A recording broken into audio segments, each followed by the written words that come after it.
Hi. When it comes to my Code Geass ranking, I'm now on to 25, and I don't think my 25th favorite Code Geass character is too popular, which I think is understandable. Not a terribly likable character, but a really cool villain, in my opinion. In 25th place is Lucino Bradley.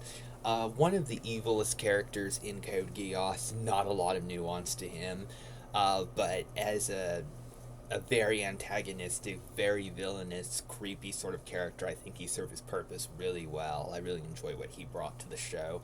Didn't get a whole lot to do, but what he did get was very well done. In 24th place, Bismarck Waldstein. Um, I think that he was the Knight of One, and it seemed like he and Charles were best friends, which was really interesting. And Bismarck didn't show up a whole lot, but he did leave a big impression. He was a very cool character. There was a very cool surprise involving his character. I think he worked really well in the show. In 23rd place, Viceroy Cloris. A character that was not around for very long, but a very charming, cool antagonist. Definitely wish he got more to do, but I really enjoyed what he did get. In 22nd place is Colin's mother. Not a character that gets a lot of focus, but there's an early episode in the show that feels like it's more from Colin's point of view than even from Lucia's point of view, and it's heavily about what she thinks of her mother. And the mother is a very sympathetic character, one of the most tragic characters, and a character that made some questionable and difficult choices, but definitely a mother that loves her daughter. And she's a very emotionally compelling character, even though we don't even get to know her that well in that episode. I feel like what's explored there is really enough to leave a very powerful impression. And in addition to making Colin a more interesting character than Shirley was, I think the mother herself is a very tragic and interesting character. And 21st place is Shirley's father, who barely got anything to do, but wow, was he a likable father. So kind and understanding to Shirley, such a lovable character. And I think he being so thoughtful and sweet to her, I think really helps explain how Shirley turned out the way she did. So a character that I think had maybe a minute of screen time, but really left an impression on me and was important for Shirley's storyline. In 20th place, General Bartley, an underrated Code Geass character. I don't feel like he gets a super big amount of attention, but a very consistently fun supporting character that really did care about Prince Clovis in an oddly admirable way, even though Prince Clovis wasn't a good guy. Bartley was sympathetic. It feels like things never went right for Bartley. It feels like even the villains in Code Geass had more success and happiness and things go well in the right. It seemed like Bartley had some of the worst luck in the show, and it was, I guess, tragic but also kind of funny. And I really enjoy his character.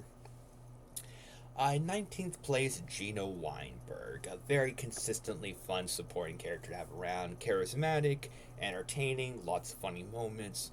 Really enjoy him.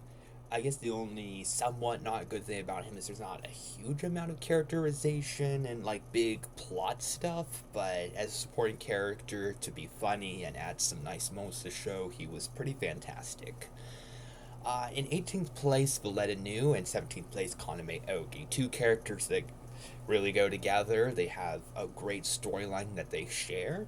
They start off being interesting characters on their own with their own stuff, but I do think some of their best stuff is together, and it's a very emotionally moving subplot that I really did like. And they may not be the most likable characters, although Ogi did seem like a likable character very on. He did make a choice later on in season 2 that really made his likability pretty questionable, but I overall do really care about Valletta and Ogi, and I think they really add a lot to the show.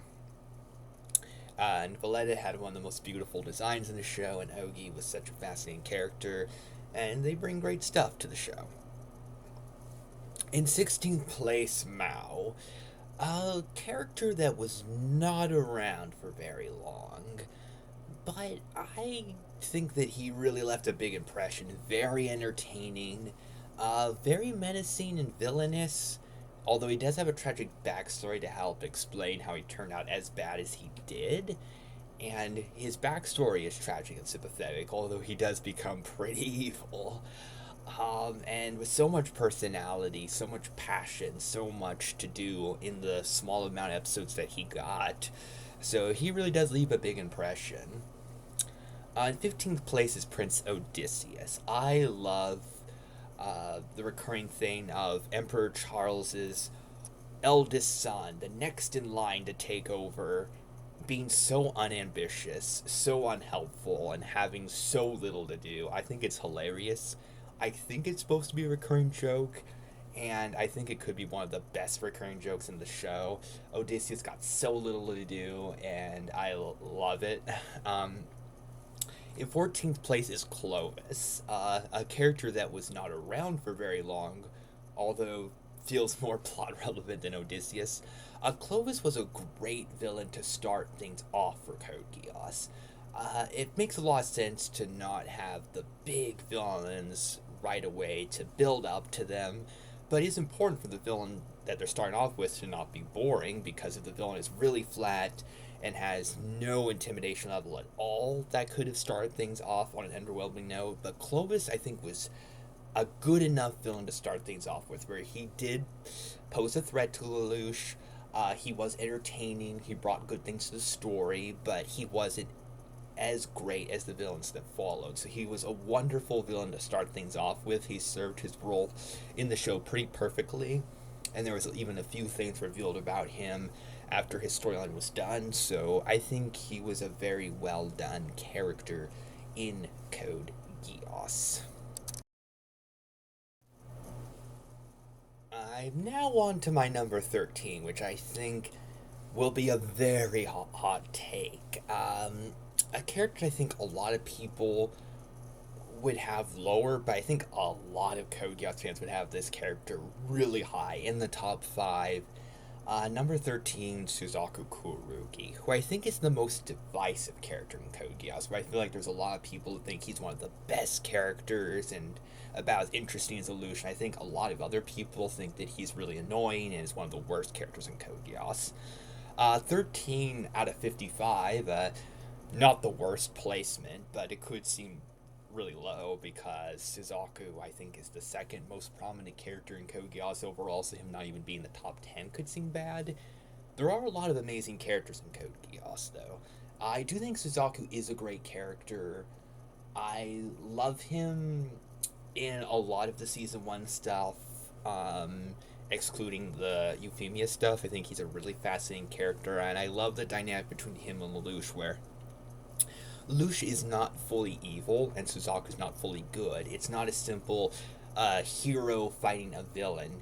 They're two very complicated anti-hero characters in a lot of instances where they bring up good points, and there are even times where Lelouch becomes a villainous character and does evil things, but even then there's a lot of nuance going on. So I love it that it's not a simple, well, there's a character that has all good qualities and a character that has all evil qualities. Lelouch and Suzaku have one of the most interesting rivalries of all time. A couple things that I think hold Suzaku back. A big one, I think, is how Suzaku reacts to what goes on with Euphemia, how he becomes a more close-minded character and becomes more antagonistic, less likable. And also, as a personal preference, I don't think Suzaku is quite as charismatic of a personality as some other characters, but still a great character, and he really is a big part of what makes Code Geass such a wonderful show. So 13 is likely too low for him, but this is very much a personal preference sort of thing.